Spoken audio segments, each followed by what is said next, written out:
Alô, comunidade, muito boa tarde para você que nos acompanha ao vivo. O ICL Urgente começa agora e também boa noite, bom dia para quem nos acompanha depois, assistindo esse super resumo que o ICL traz todos os dias com análise a quente e as principais notícias do Brasil e do mundo. Sempre com a gente, a Laura Couto, na redação, na Central de Notícias. Boa tarde, Laura. Boa tarde, Rodrigo. Finalmente sextou de novo. Boa tarde para você que está nos assistindo pelos canais do Instituto Conhecimento e Liberta e Eduardo Moreira no YouTube.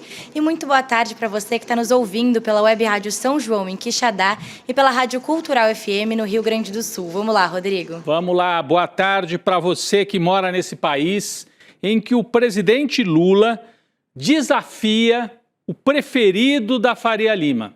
Lula, numa entrevista hoje a uma rádio de Minas Gerais, deu a real e disse: Tarcísio de Freitas, escolhido como o candidato da Faria Lima, dos empresários, mas não da família Bolsonaro, Tarcísio de Freitas não existe sem Bolsonaro, foi o que disse Lula.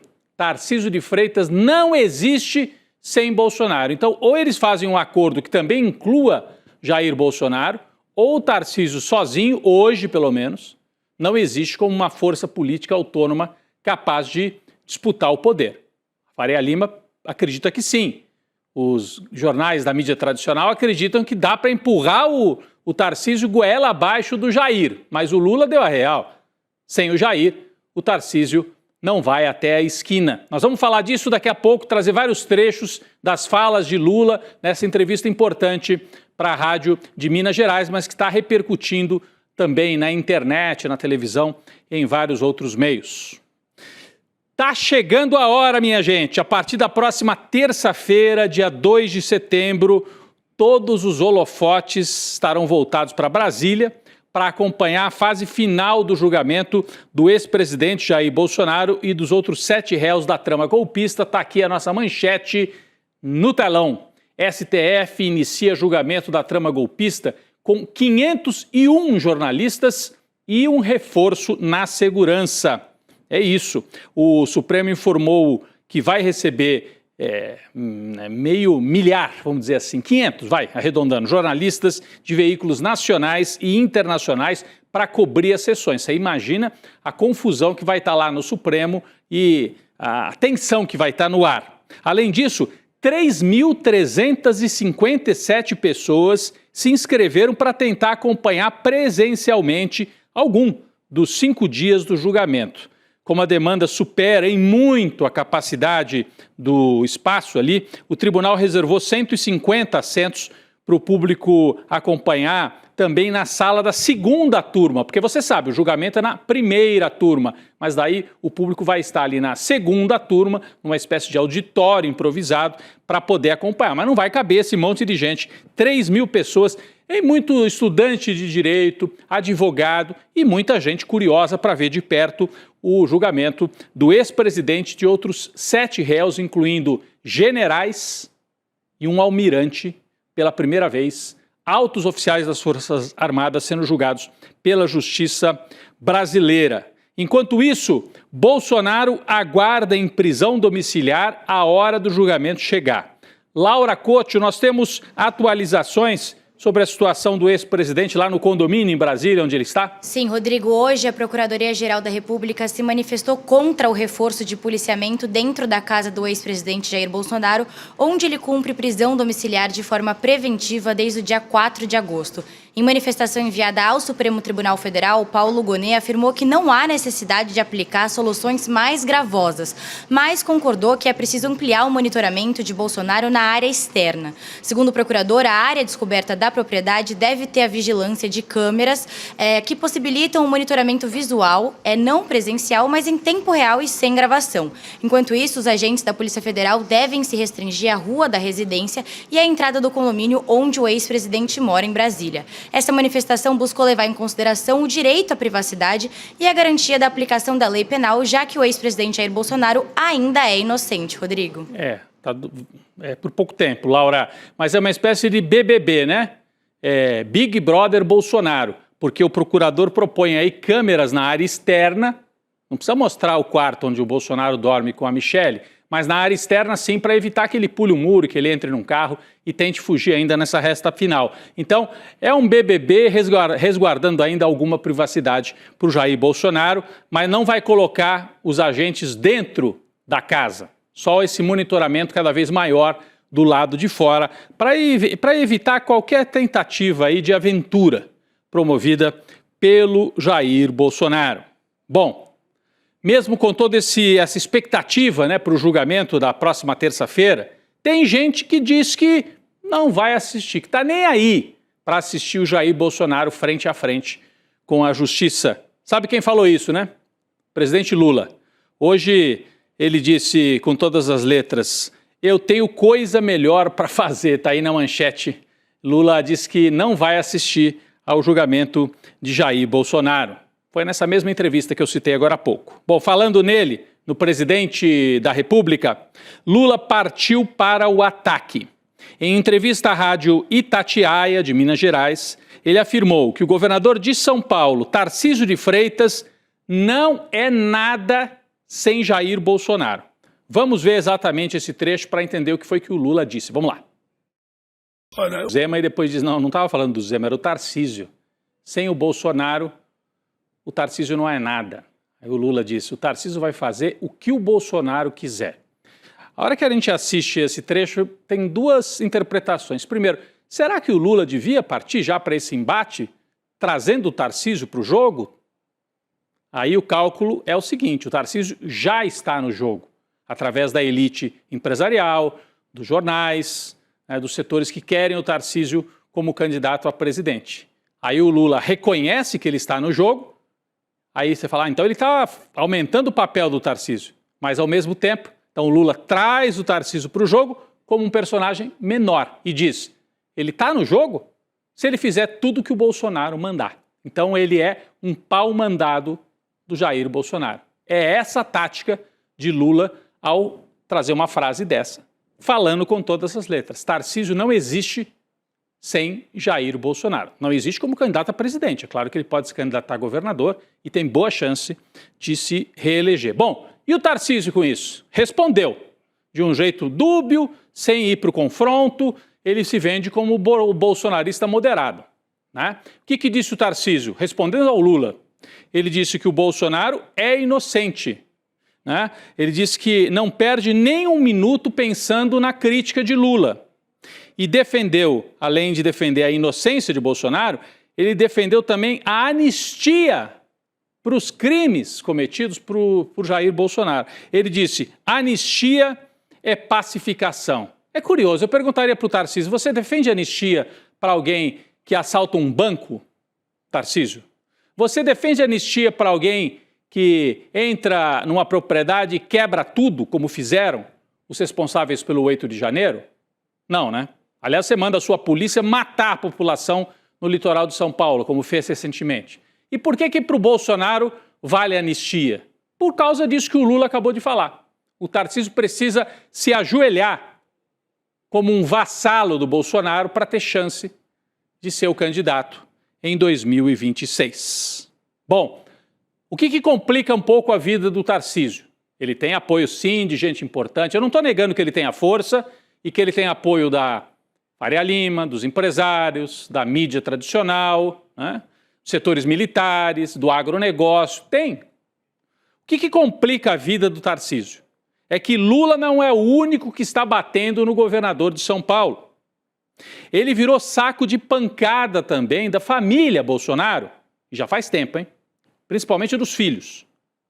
O ódio é grande entre os filhos de Jair. Tanto que Eduardo, o 03, que está lá nos Estados Unidos, tem dito aos interlocutores que planeja lançar uma candidatura para 2026 contra o Tarcísio, se o Tarcísio insistir em ser o candidato. Mesmo que o Tarcísio receba até o aval do pai do Jair. Se o Jair, desesperado, condenado, preso, não tiver outra saída e resolver fazer um acordo com o Tarcísio, o Eduardo disse, mesmo assim, eu me lanço candidato para, num primeiro turno, disputar com o Tarcísio esta herança do bolsonarismo. É isso mesmo que está rolando nos bastidores, não é, Laura? Rodrigo, recentemente o Eduardo Bolsonaro tem discutido com aliados sobre essa hipótese, que inclusive não é novidade, né? Nessa última semana, o Eduardo vem criando um impasse dentro do Partido Liberal e chegou a dar um ultimato ao Valdemar Costa Neto, que é presidente do Partido Liberal, caso o cacique acolhesse o Tarcísio para dentro da legenda. Mas agora o Eduardo está disposto a desafiar o próprio aval do Jair Bolsonaro ao Tarcísio para presidente. O Filho 03 acredita que o Bolsonaro está sendo pressionado pelo Centrão a apoiar o governador de São Paulo em uma eventual candidatura à presidência no ano que vem. Ele também acredita que uma possível eleição do Tarcísio enterraria o bolsonarismo como um movimento político. Mas o mais impressionante da história é que o Eduardo afirmou que poderia se lançar à presidência do Brasil diretamente dos Estados Unidos, para onde ele fugiu com medo aí de ser preso. E sim, gente, segundo a Constituição, isso é possível. Será que a gente vai ver um debate home office ano que vem, Rodrigo? O Eduardo está promovendo aí uma candidatura home office do exterior. Sabe aquele cara que quer continuar no emprego e fala, será que dá? Eu vou viajar para Paris, o senhor me mantém aí no emprego? Né? E nesse caso é um emprego que ele está pedindo ao povo brasileiro. Posso fazer a candidatura home office? Depois o passo seguinte, Laura, Eduardo Bolsonaro, se eu for eleito, eu posso exercer o mandato aqui dos Estados Unidos mesmo? Aqui de Washington? Mas ele não vai ganhar. E provavelmente nem vai ser o candidato a presidente do bolsonarismo. Até porque o Jair Bolsonaro tem dito que se tiver mesmo que lançar um nome da família e ele mantém esse plano, talvez ele prefira Michele, que tem mais entrada junto aos evangélicos, tem menos arestas junto ao meio político e não ficou tão queimada quanto o Eduardo, que se lançou nessa operação suicida, né, e contra o Brasil se transformou num traidor da pátria. Bom, vamos voltar a falar sobre a entrevista concedida hoje pelo presidente Lula. Como eu prometi, tem vários trechos importantes e a gente vai destacar um segundo trecho, né? A gente falou agora há pouco do trecho em que o Lula disse que o Tarcísio sem o Bolsonaro não vai a lugar nenhum. Bom, o Lula também se referiu ao Eduardo. Afirmou com todas as letras que o filho 03 do Jair é o maior traidor da pátria na história brasileira. Vamos ver esse trecho na entrevista de Lula. Faltou só o Lula imitar de novo o Eduardo Bolsonaro. Ajuda o meu pai, faltou. Ele tem feito várias vezes essa imitação, mas o patriota, né, ou o traidor da pátria, Dudu Bananinha, como ele é chamado por alguns, continua lá tramando contra o Brasil e a gente tem atualizações sobre a situação dele. Conta mais pra gente, Laura Couto, por favor. Rodrigo, o deputado federal Eduardo Bolsonaro pediu autorização ao presidente da Câmara, Hugo Motta, para exercer o mandato dele no exterior. Ou seja, além de candidato home office, ele quer um mandato EAD. Tudo isso dos Estados Unidos. Não faz absolutamente sentido nenhum, né, Rodrigo? Nesse ofício encaminhado para o Motta, o Dudu pediu para a casa criar mecanismos para que ele possa exercer a função direto dos Estados Unidos de forma online. Assim, ele vai evitar problemas com as faltas nas sessões.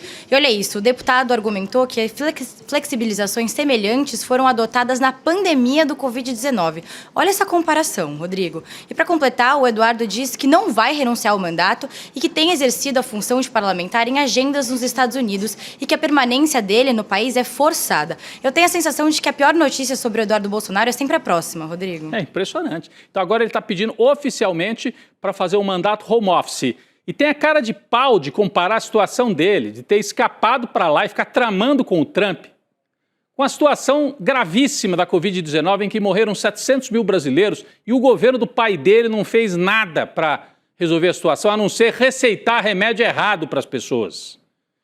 Aliás, a Associação de Vítimas da Covid se manifestou sobre isso, protestando firmemente contra o uso de Eduardo Bolsonaro. Ele usou a Covid para fazer esse pedido. Repito, ele está pedindo para exercer o mandato de deputado dos Estados Unidos e tem dito que vai ser candidato a presidente lá dos Estados Unidos. Só falta, se ganhar, mas não vai ganhar, e nem candidato ele vai ser a presidente, só falta ele querer, se ganhasse, né, exercer a presidência do Brasil lá, dos Estados Unidos. É capaz de ter isso na cabeça desse sujeito que, como disse o Lula, é o maior traidor da pátria na história do país. Não tem outro que cumpriu esse itinerário que ele vem cumprindo, né? Bom, vale lembrar que em entrevistas recentes à imprensa, Hugo Motta contrariou esta ideia descabida do Eduardo Bolsonaro de exercer um mandato à distância e, inclusive, Hugo Motta oficialmente criticou as atitudes de Eduardo Bolsonaro, mas o Motta fica sempre em cima do muro. Em vez de encaminhar o processo de cassação por quebra de decoro, o que está fazendo o Hugo Mota? Espera ele faltar nas sessões e lá para frente a gente caça por falta. Como se fosse assim, um cara que faltou, porque sei lá. Todo mundo sabe que ele está faltando porque ele oficialmente está fora do Brasil atacando o país. O Hugo Mota não vai atender o do Bolsonaro, mas também não vai encaminhar rapidamente a cassação dele. Fica essa situação terrível para todos nós convivendo com esse sujeito que promove ataques todos os dias contra o Brasil. Vamos virar a página aqui e falar de um fato importantíssimo que ontem parou o Brasil. O escândalo da Faria Lima com o PCC. Aliás, é o PCC que usa a Faria Lima ou é a Faria Lima que usa o PCC? Mas por que nós vamos voltar a esse assunto? Porque agora foi envolvido também o nome de Nicolas Ferreira no escândalo. Ele é alvo de um pedido de investigação na Procuradoria-Geral da República. Está aqui na manchete na tela. Nicolas é alvo de representação na PGR por fake news sobre PIX, que acabou favorecendo o PCC. O deputado federal petista Rogério Correia foi um dos parlamentares que protocolaram uma notícia de fato, ou seja, um relato que serve como um ponto de partida de uma investigação. Aliás, Rogério Correia estará no ICL Notícias, segunda edição. Confere, né, pessoal da produção?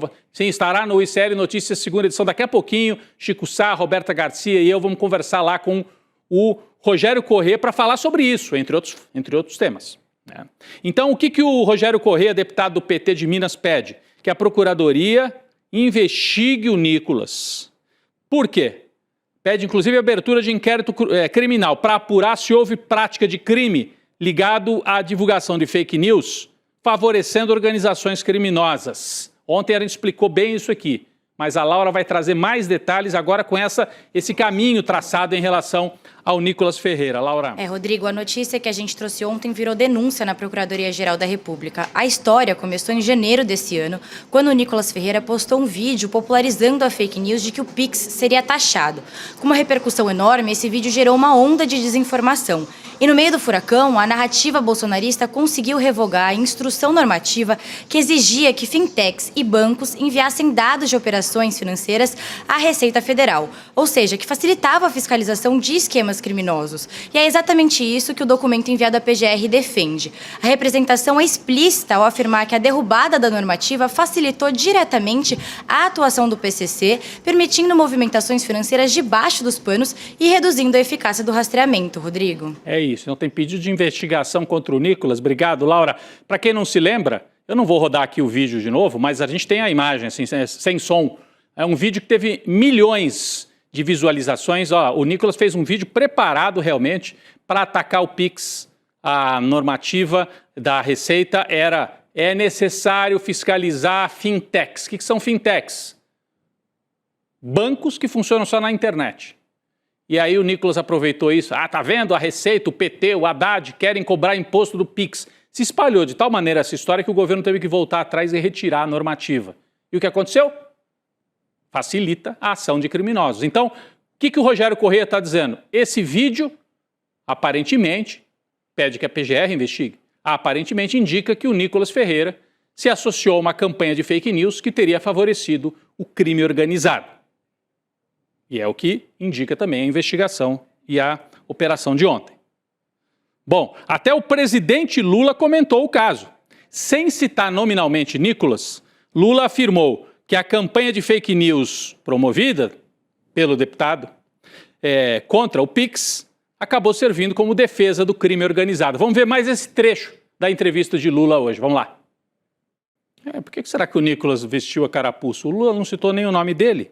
Mas, de toda maneira, o Nicolas respondeu dizendo que vai processar o presidente Lula, fez até uma postagem e tal. O Nicolas é um fanfarrão, né? Mas está aqui a manchete. Nicolas promete processar Lula e diz que o presidente cometeu uma mentira torpe. O Nicolas é o maior espalhador de mentira. Mas tem direito, se ele quer processar o Lula, ele que processe. Bom, mas ainda sobre o PCC, sobre o PCC, a Polícia Federal abriu uma nova frente de investigações para esclarecer falhas na mega operação de ontem, porque supostamente ela poderia ter sido vazada. Olha aí a manchete.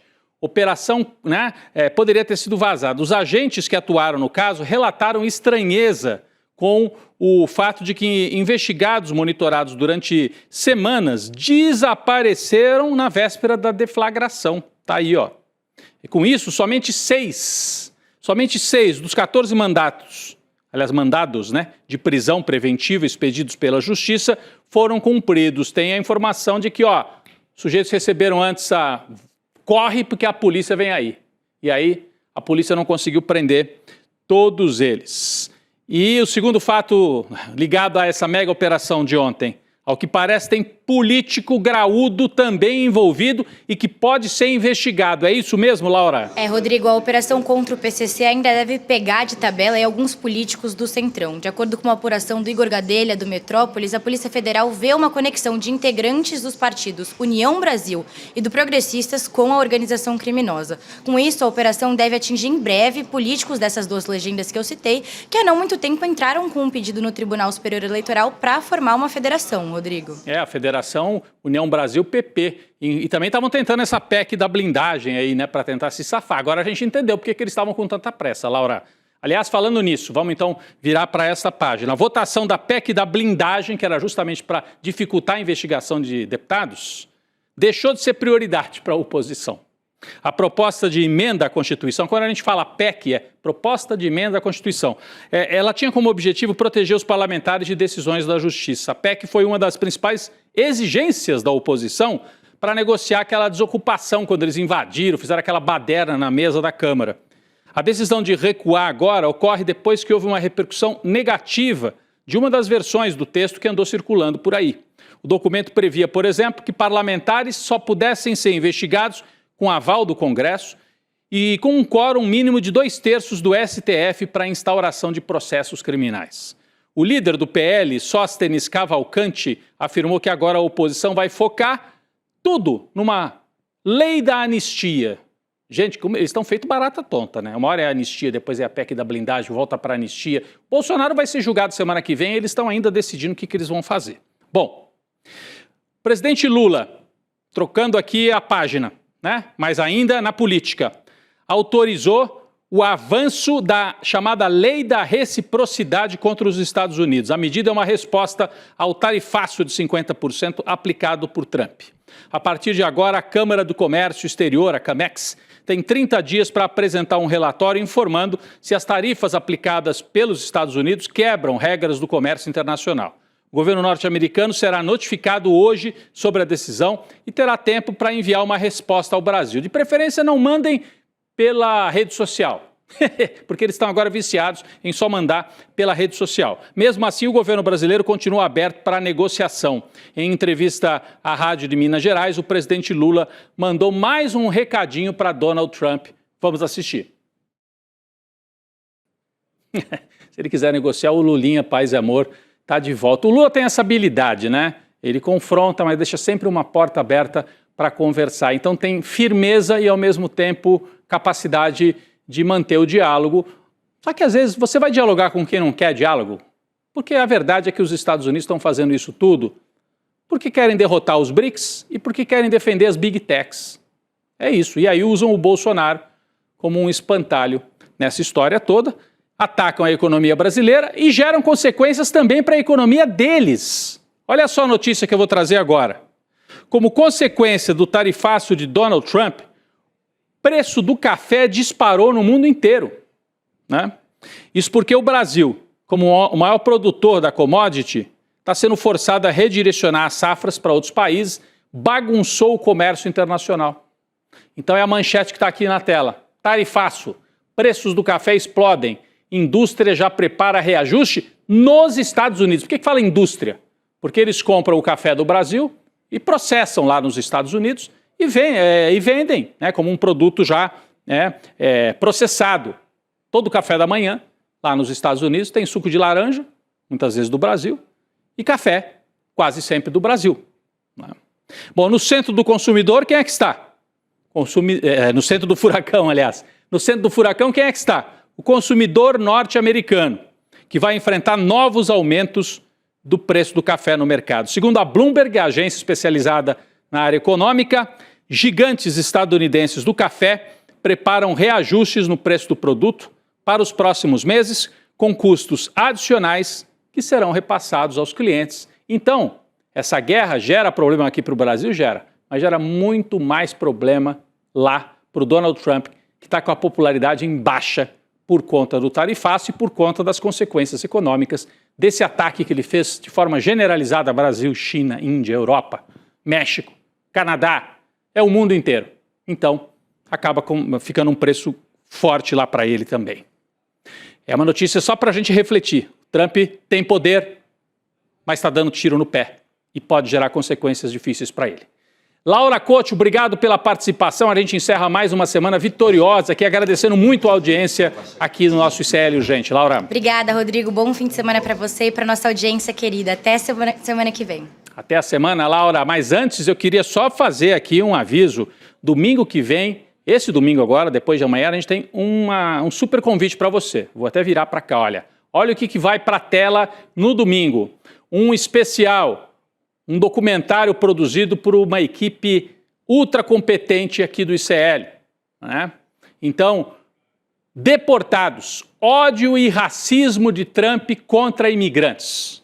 A nossa equipe colheu histórias de brasileiros que foram expulsos dos Estados Unidos, foram mandados de volta aqui para o Brasil. Uma edição excelente, uma captação de imagens, histórias mostrando não só a questão política, mas o drama humano que está lá na ponta. Quem são esses brasileiros? Né? Como é que estão vivendo? O que sofreram na mão desse governo dos Estados Unidos? Deportados, ódio e racismo de Trump contra imigrantes. No domingo, além do documentário que vai ao ar, um debate aí conduzido pelo William De Luca com Jamil Chad e Heloísa Vilela, que morou nos Estados Unidos, conhece, cobriu muito isso tudo também. Então é um documentário e um debate com a nossa super equipe de jornalistas. Como é que você participa? Digita icl.com.br/estreia. Vou repetir, icl.com.br/estreia e acompanha esse super documentário com direção, reportagem de Gustavo Costa, jornalista experiente, que comandou aí toda essa captação de imagens. Não perca, então, no domingo, o especial do ICL. Valeu, gente! O N2 vem aí com a Roberta e o Chico Sá. Daqui a pouco eu estou por lá também.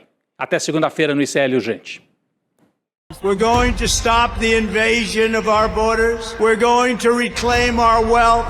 O Trump coloca o migrante como se fosse o causador das grandes mazelas dos problemas americanos. Era um sonho que virou um pesadelo.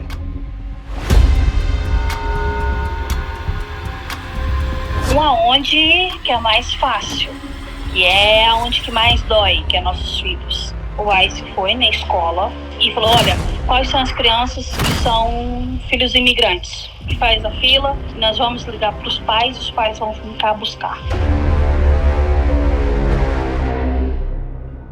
Eu fui tratado como terrorista.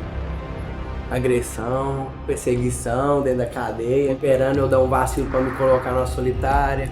Passando mal, crianças gritando, mulheres passando mal, gente desmaiando. Igual cena de terror. Mas ser tratado com humanidade é uma obrigação de qualquer governo. Pretendo ir embora. Inclusive, estou mandando a minha filha embora, porque é muito arriscado ficar aqui. America is back.